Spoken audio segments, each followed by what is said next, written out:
Tuhan, Shalom.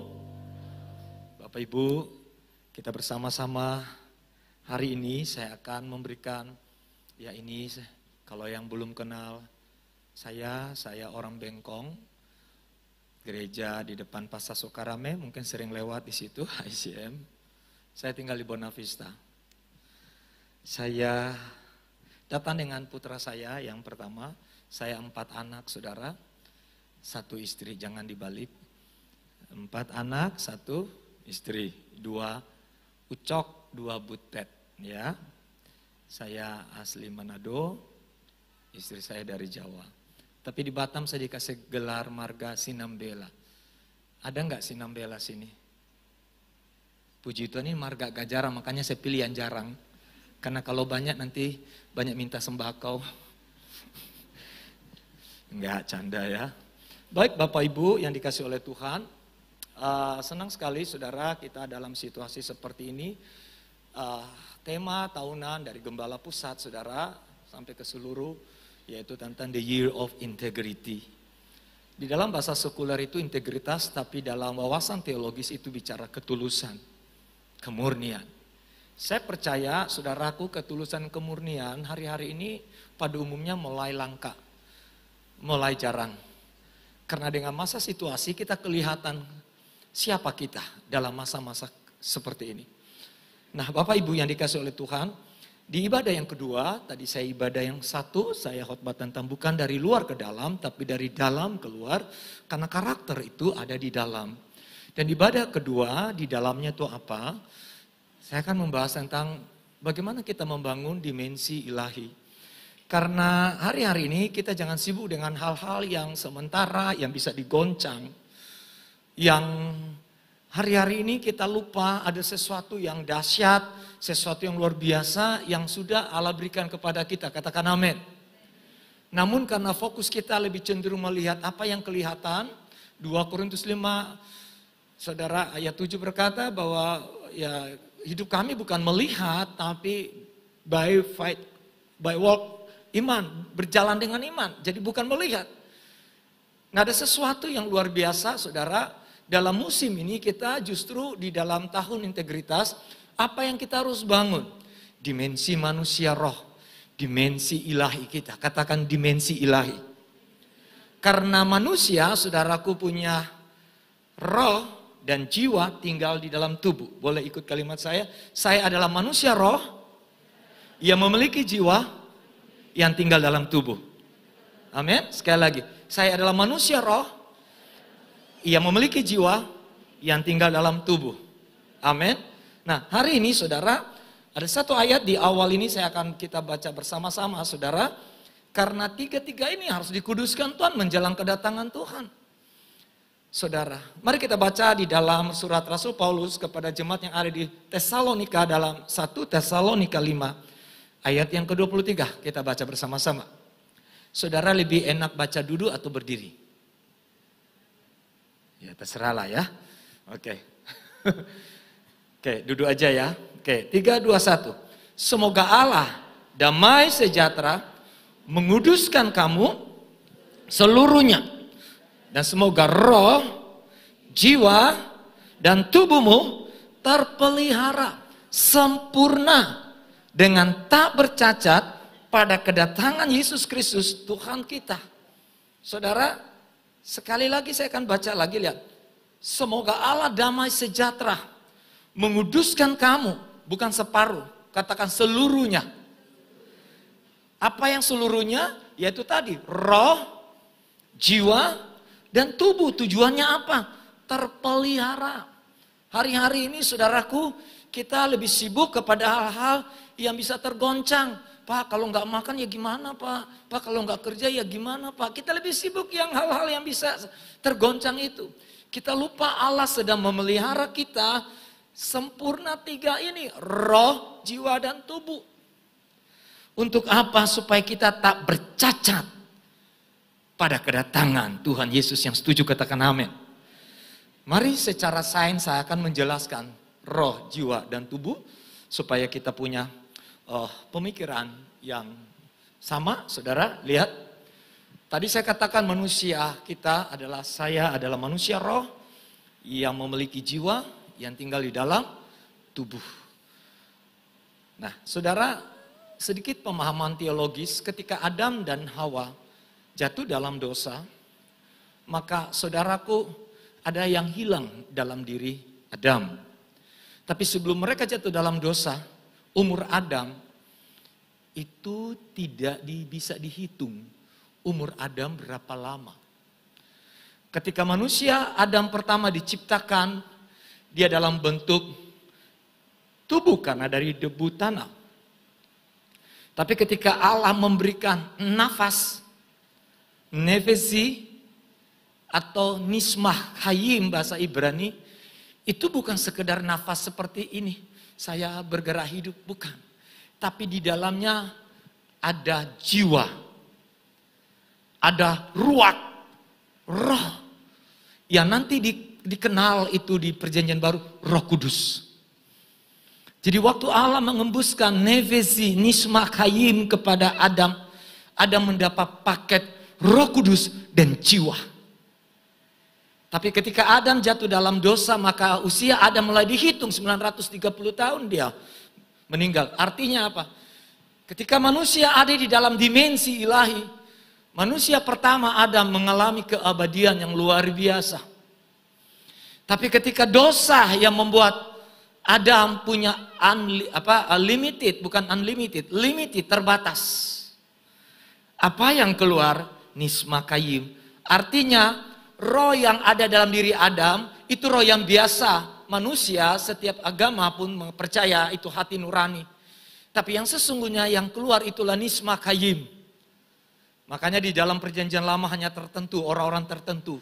Ada istilah kan, Daud berkata, jangan buang aku dari hadapanmu, jangan ambil rohmu dariku. Dulu perjanjian lama, Roh Kudus itu hanya tertentu kepada orang tertentu. Tapi puji Tuhan di perjanjian baru, kepada semua orang yang percaya, dihembuskan nismah hayim. Kita baru merayakan hari Pentakosta. Berarti Roh Kudus itu sudah ada. Dan kita lebih beruntung harusnya di tahun-tahun atau di musim di mana kita mengerti. Karena Roh Kudus yang dijanjikan digenapi waktu Yesus naik ke surga dalam Kisah Rasul. Diberikan di loteng Yerusalem. Itu Pentakosta yang kedua. Nah Bapak Ibu yang dikasih oleh Tuhan, sedikit aja pengantar teologi supaya kita ngerti bahwa Adam bukan cuma diberi nafas begini. Bukan. Nanti di ibadah ketiga, manusia pertama Adam itu hanya memiliki roh makhluk hidup. Tapi Adam yang terakhir memiliki roh yang menghidupkan. Wah itu luar biasa. Nah Bapak Ibu, kita lihat jadi roh, jiwa, dan tubuh. Roh, setiap kita, saudaraku, yang percaya kepada Tuhan, sudah punya Roh Kudus. Setuju, saudara? Jadi jangan sampai bilang, kalau orang gereja enggak sealiran kita enggak punya Roh Kudus. Karena untuk dia mengaku Yesus Tuhan itu kan firman Allah berkata, kalau tanpa roh ya enggak bisa. Cuma Roh Kudus itu, ada dua hal ini coba lihat, ada yang kuat, ada yang lemah. Tapi Roh Kudus tetap ada dalam diri orang yang percaya Yesus. Saudara-saudara saya di Manado semua gereja Protestan, mereka tidak sangkal Yesus. Berarti mereka ada Roh Kudus. Mereka suka berdoa kepada Tuhan Yesus, berarti mereka ada Roh Kudus. Tapi mereka enggak kayak kita, bisa hurabasyak itu manifestasi. Jadi nggak usah menghakimi kalau ada gereja yang tidak bermanifestasi. Amin. Anda beli mobil Alphard, saya mau beli mobil Alphard. Sama-sama keluar dari dealer yang sama. Tapi saya tambah aksesori-aksesori. Lebih mana lebih keren? Lebih mobil saya dong tambah aksesori. Tapi itu kerennya kan cuma lihat orang. Saya dan saudara, HKBP, GPIB, kita semua itu percaya Tuhan Yesus. Cuma ada yang aksesori, tangan gemetar-gemetar. Ada kaki goyang-goyang, terserahlah. 4 anak saya, ketika pertama saya pelayanan ke Korea tahun 2006, saudaraku. Waktu saya pulang, udah 12 12 hari di Korea. Kangen anak-anak, waktu itu masih belum besar-besar. Wah, harusnya saya membayangin mereka akan peluk saya. Wah, karena saya penyayang anak-anak. Waktu saya pulang, anak pertama saya cuma sambut begini. Tapi, ayo oke. Oke. Saya sudah membayangkan dia datang peluk kayak lebih baik. Nah, yang kedua, tapi langsung dipeluk. Saya bilang, yang pertama Protestan. Yang kedua, Pantekosta. Tapi anak yang bungsu, yang cewek, so aku gitu. Wah, ini karismatik sekali. Haleluya. Ya kan Bapak Ibu? Tapi itu anak siapa Bapak Ibu? Ya anak saya. Yang cuma satu gaya Protestan. Halo Babi, ayo oke. Satu agak sedikit semangat Pantekosta. Halo Babi, wah, lebih lincah karismatik. Tapi di hadapan Tuhan sama ada rohnya saya punya anak, benihnya saya. Nah jadi percayakah Bapak Ibu, hanya bedanya kita di sini. Kuat apa lemah. Jadi nggak ada istilah Roh Kudus itu sudah meninggalkan kamu, nggak boleh loh. Karena kita bukan zaman perjanjian lama loh. Kita perjanjian baru. Masa Roh Kudus kayak teh celup naik turun? Roh Kudus datanglah, ceng, aku datang. Langsung, nanti hilang lagi. Angkat lagi, no. Roh Kudus nggak sibuk dengan masuk keluar. Cuma di dalam dirimu itu membedakan kalau ada Roh Kudus, engkau punya strong, kekuatan yang luar biasa. Apapun badai kok bisa ya, aku bisa sukacita. Itu aja. Yang satu, ada badai, salahkan keadaan, salahkan suami, salahkan istri, salahkan anjing, salahkan kucing, semua disalahkan. Lalu dia bilang, Tuhan di manakah engkau? Cia. Lalu doanya, lagunya, Tuhan masih kau mendengarkan doaku. Roh Kudus yang kencang jawab, masih. Karena kita tidak melihat. Nah, apa yang membedakan roh itu kuat? Nah, tiga ini. Coba baca pertama, ada apa? Katakan penyembahan, firman, persekutuan. Itu yang membuat roh kita kuat, bukan tidak ada. Cuma kalau lemah berarti tiga-tiga itu tidak dilakukan. Coba saudaraku, engkau menghadapi masalah nggak ada firman. Engkau di rumah tidak suka menyembah. Engkau tidak ada persekutuan. Pak Roy, kan kita lagi social distancing Pak, jadi saya di rumah. Jadi apa kalau di sini namanya Komsel apa? FC. Baru ya, dulu FA ya. Iya. Nah saudara yang gak suka di dalam FC, kok kemana? Ke FC dia pergi. Betty beda tipis gitu loh. Terlalu social distancing. Gereja gak mau. Ya ini di jemaat sini sih saya lihat sih bagus semua ya. Amin. Cuma ada 10 berarti yang lain diam-diam. Ya, tapi pelaku utama. Saya ketemu ini jemaat kami.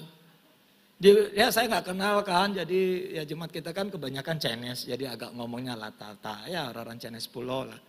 Wah Pak Roy, saya bilang, ibu gimana kabar? Semangat loh. Ya tapi takut loh ke Kateng ke gereja. Oh kenapa takut? Takut COVID. Jadi di gereja itu ada COVID. Ke Komsel ada, ke pemuritan ada. Takut. Jadi di mana? Ya di rumah. Lalu kemana? Ke pasar. Kok ke pasar nggak takut COVID? Oh, terlalu parno. Terlalu over ya. Ada satu jemaat lagi. Pak Roy, saya kena COVID. Saya jawab apa? Puji Tuhan. Kok Bapak, saya kena COVID, Bapak jawab puji Tuhan. Loh, jadi saya mau bilang apa? Harus bersyukur. Lewat karantina engkau akan lihat Tuhan. Jadi saya tanya, kok bisa kena COVID kamu? Iya, saya waktu itu ke mall yang disalahkan. Terus, iya pulang dari situ tiba-tiba batuk-batuk. Kamu dalam 5 bulan, 6 bulan ke gereja nggak? Enggak. Nah kan berarti COVID-nya bukan di gereja, di mana? Siapa masih ke mall? Mall disalahkan. Oke, saya tidak membahas itu pemicu-pemicu. Jadi lihat, kalau roh kita kuat itu kalau engkau membangun satu kebiasaan worship. Firman. Persekutuan dengan anak orang percaya. Jadi kita ada di FC, ada di dalam komunitas, tetap perlu. Ya memang seperti kami di gereja tidak sebanyak gini, saudara. Ya, tapi mereka nah kami punya istilah, komsel itu kan ada 15 orang. Kami dibagi lagi dan lebih banyak tidak buat komsel. Mereka kok namanya kompak, komunitas sepakat. Jadi suami istri 2, 4. Anak-anak muda ada 2, 3. Jadi di mana saja pokoknya mereka harus dapat firman lagi apa hari-hari ini. Kamu sedang menjangkau jiwa mana, kamu sedang layani orang, baptis orang. Jadi lebih membangun hari-hari ini penjangkauan.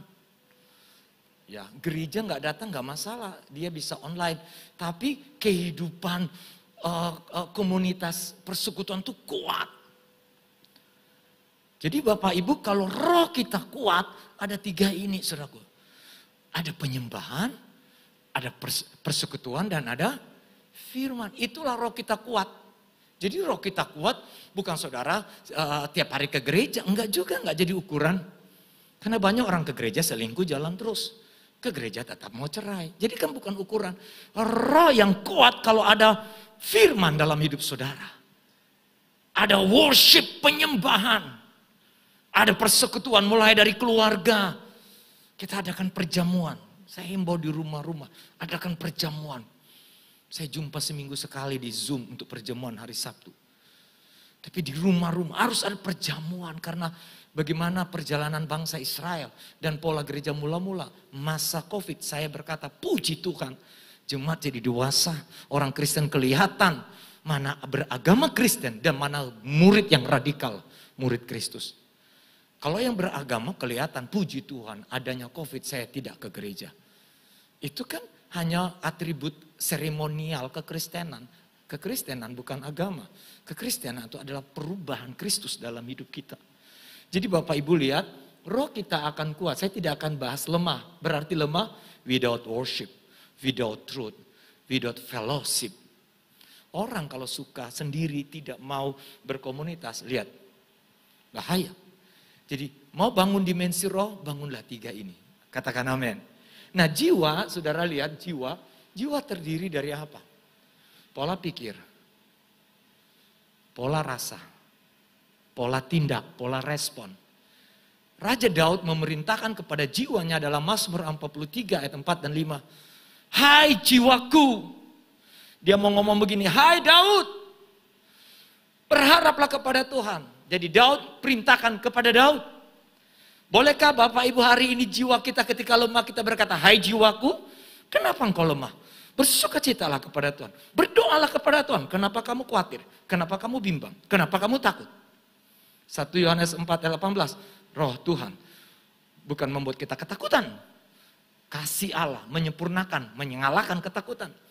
Lihat bedanya gini saudara. Jiwa kita akan jadi bagus kalau roh kita tuh kuat. Tapi kalau roh kita tidak kuat, tidak ada firman, maka jiwa kita apa? Langsung mengasihi diri. Aku nggak dikunjungi ya oleh ketua FC. Mulai mengasihi diri. Kenapa? Jiwa yang terluka itu bukan karena Roh Kudus. Karena ya, lihat kebutuhan jiwa, ingin dihargai, ingin dipuji, ingin diterima, ingin dibenarkan, ingin diakui. Ketika ini tidak dapat, coba lihat ukuran suami istri kalau sudah berkeluarga. Ketika istri tidak diterima, dikasihi, diakui, dia. Pokoknya kebutuhan jiwa, maka istri akan membalas. Semua itu penyakit jiwa. Cuma kan kita nggak mau bilang sakit jiwa, betul?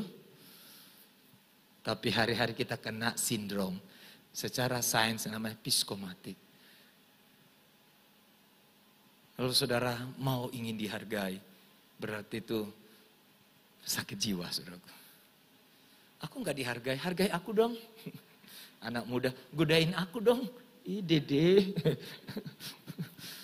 Saudara Anda mahal ya. Jadi Bapak Ibu jiwa harusnya itu bagus. Harusnya jiwa tuh pujilah Tuhan, betul? Tuh aku kan nggak disalam, langsung kecewa. Namanya muntaber, mundur tanpa pemberitahuan. Ya asernya mungkin sakit gigi, cuma karena jadwal nggak bisa didelegasi, jadi lupa senyum. Jadi agak galak gitu kan. Masuk. Masuk. Udah yang jabat tangan langsung, lemah jadi aser kayak gitu. Itu sakit cuma kan nggak mau akui. Ya, jiwa kita hanya kembali untuk Tuhan. Amin. Makanya sekarang tubuh kita, sebelum tubuh ya, imun kita bagus itu semua di jiwa Bapak Ibu. Hati yang gembira adalah obat. Jadi imun kita akan jadi kuat. Nah, lihat, roh kita kuat mempengaruhi jiwa. Kalau roh kita lemah, jiwamu pasti menuntut. Dan itu suami istri, anak orang tua, selama engkau pakai jurus menuntut, Anda kecewa. Lihat saudaraku, tubuh. Tubuh itu ada 3. Tubuh itu aktivitas. Ini tubuh, kita beraktivitas. Hari ini kita ada, ini karena tubuh kita di sini. Diperintahkan oleh roh, jiwa bilang, oke, minggu ibadah, tubuh hadir di sini. Aktivitas, semua aktivitas kerja, semua olahraga, exercise, semua aktivitas. Ya. Lalu asupan, makan. Itu tubuh. Lalu butuh istirahat enggak? Jadi sebenarnya saudara coba 3 ini resep saya suka bagi ke jemaat supaya kita terhindar dari COVID. Ya kalau sudah kena itu kedaulatan Tuhan lah, nggak usah salahkan Tuhan, ada rencana Tuhan, katakan amin. Karena ada orang jaga, hidupnya jaga benar-benar kena juga. Pernah menemukan klaster orang gila kena COVID? Pernah menemukan klaster jualan di jalan-jalan kena COVID di Batam? Belum, ada klaster kantor, klaster gereja, karena kan pakai jas rapi AC. Sementara yang di jalan-jalan, saudaraku, makan di bawah pohon, saudaraku. Kenapa orang gila nggak sakit?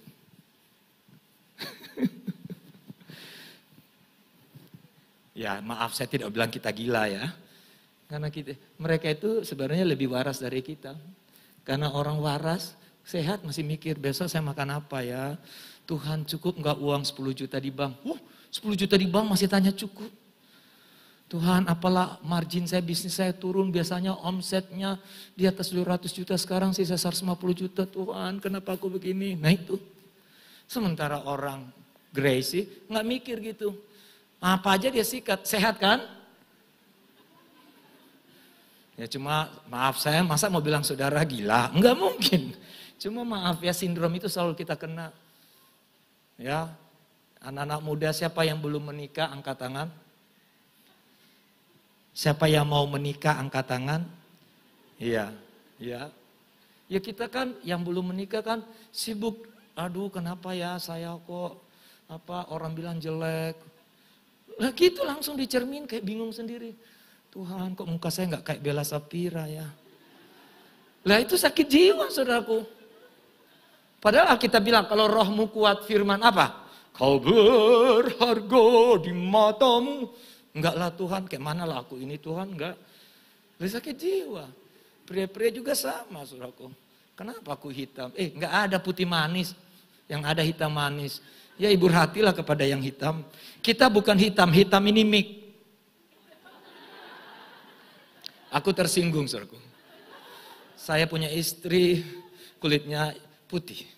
Sebenarnya istri saya bukan putih. Gunakan bahasa Indonesia dengan baik. Saya namanya Sawo. Oke, jangan bilang hitam ya. Saudara yang putih bukan putih. Kalau putih ini. Masa istrimu begini? Saudara yang putih namanya kuning. Gunakan bahasa Indonesia yang baik ya. Jadi jangan bilang saya hitam, tersinggung saudara ya. Nah tapi saudara itu sering terjadi. Jadi Bapak Ibu ini ya poin-poinnya yang saya mau kita sadari. Oh ternyata kenapa Tuhan mau sempurnakan roh, jiwa dan tubuh ya. Saya tidak mau sia-siakan. Makanya tubuh saya olahraga. Saya harus ada olahraga, saya suka lari pagi atau lari sore. Terus sekali-sekali anak saya fitness. Ya, olahraga aja. Olahraga nggak mempengaruhi masuk surga, betul nggak? Cuma olahraga supaya lihat keren aja, supaya kau pakai celana, pakai kaos kaki, nanti karena sudah taruh mimbarnya dia bawa terus di mana-mana, saudaraku. Ya, saya lihat staf-staf saya, saudaraku. Mereka belum menikah langsing. Setelah punya 3 anak langsung. Jadi katanya mereka bilang kalau pakai kaos kaki itu setengah mati loh Pak. Aku harus geser dulu meja ini. Nah makanya saya bilang kan, olahraga, asupan makan jangan semua disikat. Mulai dari B1 sikat, B2 sikat, B3 sikat, B4 sikat. Benar-benar babi banget. Ngeri. Ya kalau ke mana tuh Lapok Panjaitan lah, Lapok Tobi. Ya sebulan lah, 2-3 kali lah. Jangan tiap hari. Iya sudah, saya tidak bilang haram makan babi ya. Saya kalau makan babi haram itu kalau sedikit.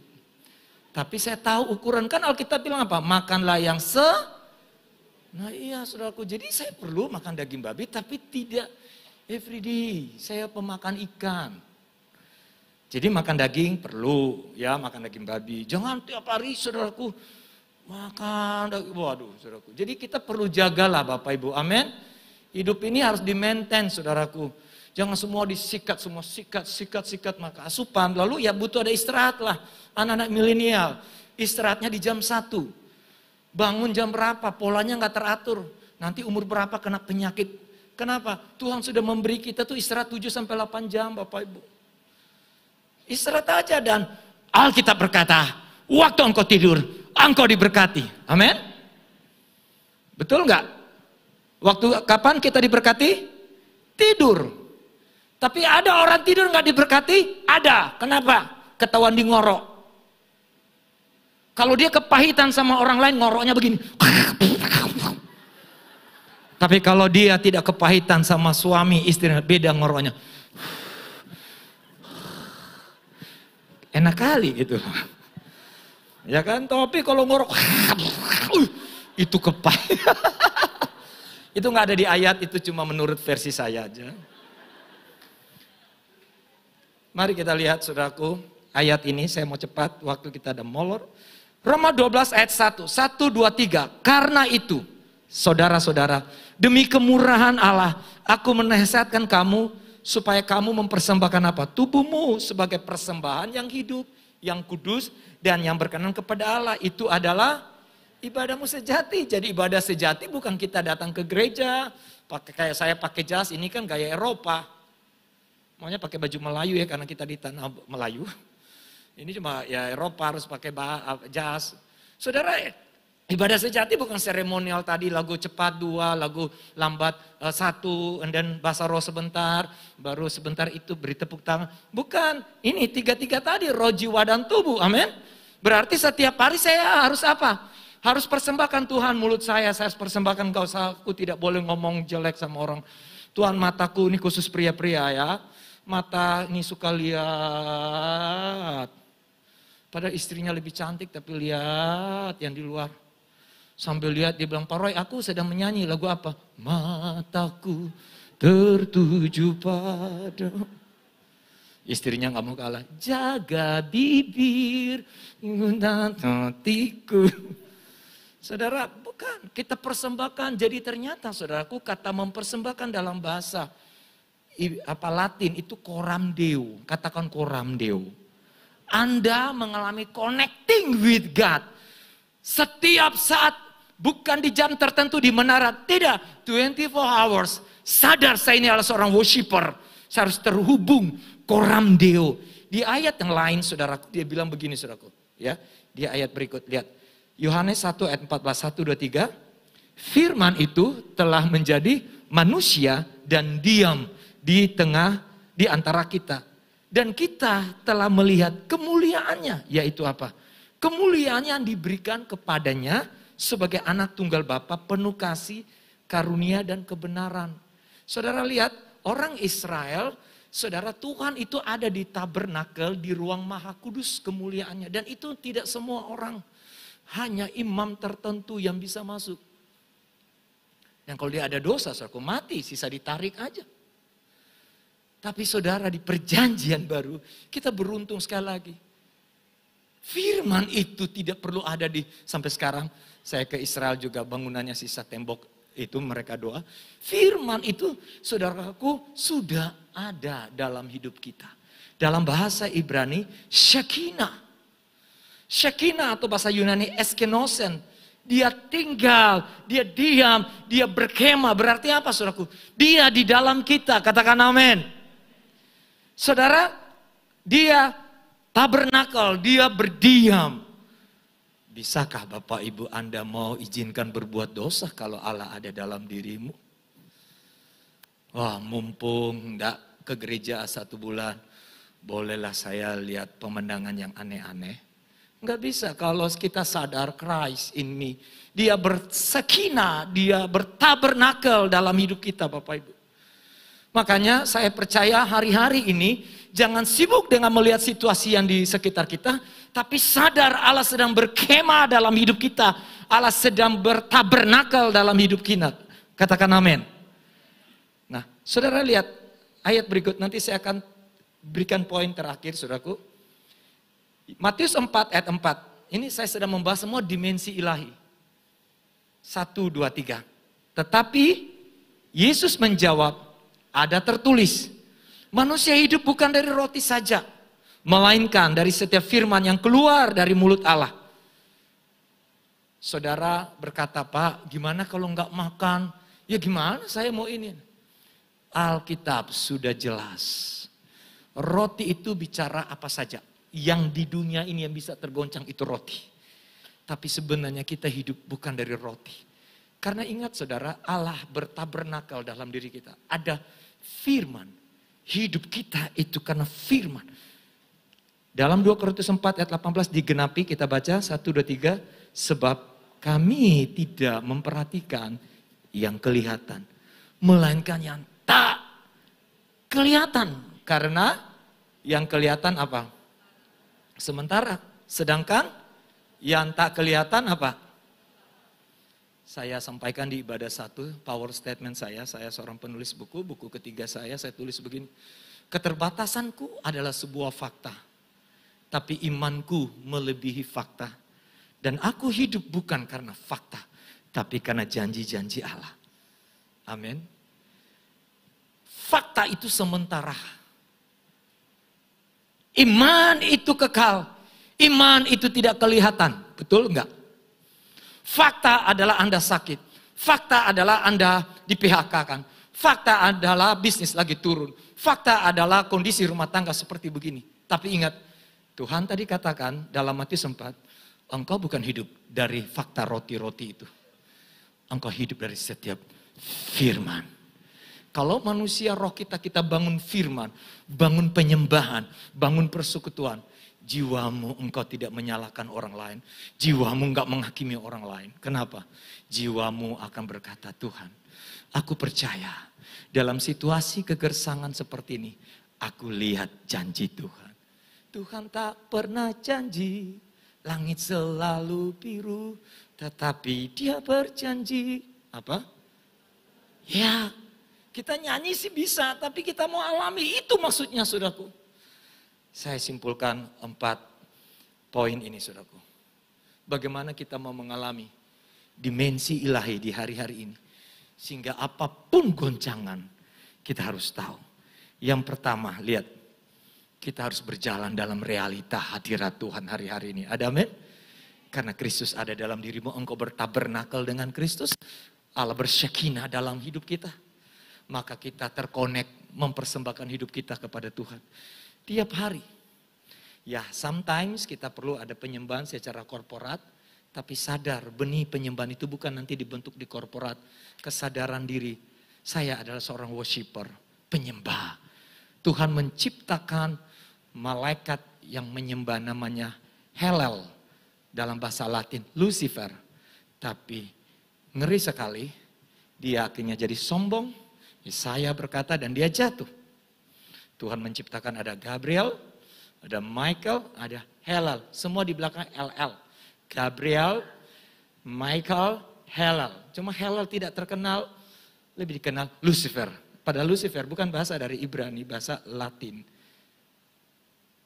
Haleluya, itulah Hellel. Puji Tuhan. Makanya lihat ketika orang suka memuji, maka hati-hati kalau kita nggak jaga hati, ingin dipuji. Orang kalau ingin dipuji, maka dia dampak dari Hellel. Kalau kita mau koram Deo itu artinya kembalikan semua untuk Tuhan. Kita nggak perlu ada reason, Tuhan kenapa saya ini. Engkau layak. Saya suka katakan Tuhan engkau kebutuhan utama dan pertama kami. Penyakit tidak bisa menggeser engkau dalam hidupku. Kesusahan tidak bisa menggeser engkau dalam hidupku. Apa penderitaan tidak bisa menggeser sebab Jesus is priority in my life. Engkau segala-galanya, you take over my life, engkau segala-galanya. Bukan penyakit, bukan uang, bukan posisi, bukan nothing semua itu. Yesus segala-galanya. Mau mengalami realita hadirat Tuhan? Setiap hari engkau bisa dengar suara Tuhan, God speak to you. Tuhan bicara, ya amin. Aku tidak lihat kesukaran, aku lihat kesukaan ini. Orang yang berjalan dalam dimensi, dia mengalami realita hadirat Tuhan. Yang kedua, dia berjalan dalam kepastian, dia tidak moga-moga. Pasti, tapi Pak belum sembuh. Pasti sembuh, tapi Pak belum buka usahanya. Pasti buka, tapi Pak bisnis saya masih turun. Pasti. Gak ada moga-moga. Katakan amin. Dan dia bukan merebut kemenangan, dia sudah menang karena Yesus. Kemarin kita merayakan Paskah. Dia sudah mati dan bangkit mengalahkan itu. Berarti benih, you are the winner, you are the champion. Itu ada dalam diri kita. Makanya saya katakan, orang berjalan dimensi ilahi itu beda. Kesusahan bukan langsung, Tuhan kenapa saya susah? Terima kasih Tuhan, Engkau beri saya kekuatan melewati kesusahan itu. Itu keren.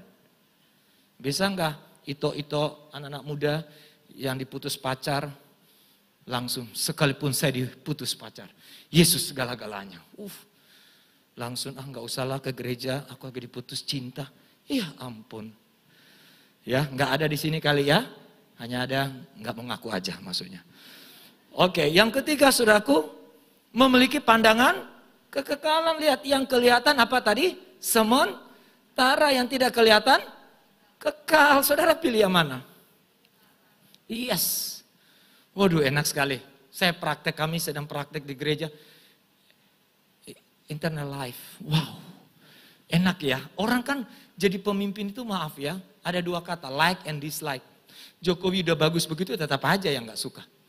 Silakan, itulah jadi pemimpin. Yesus sudah sempurna begitu, Yudas juga gak suka.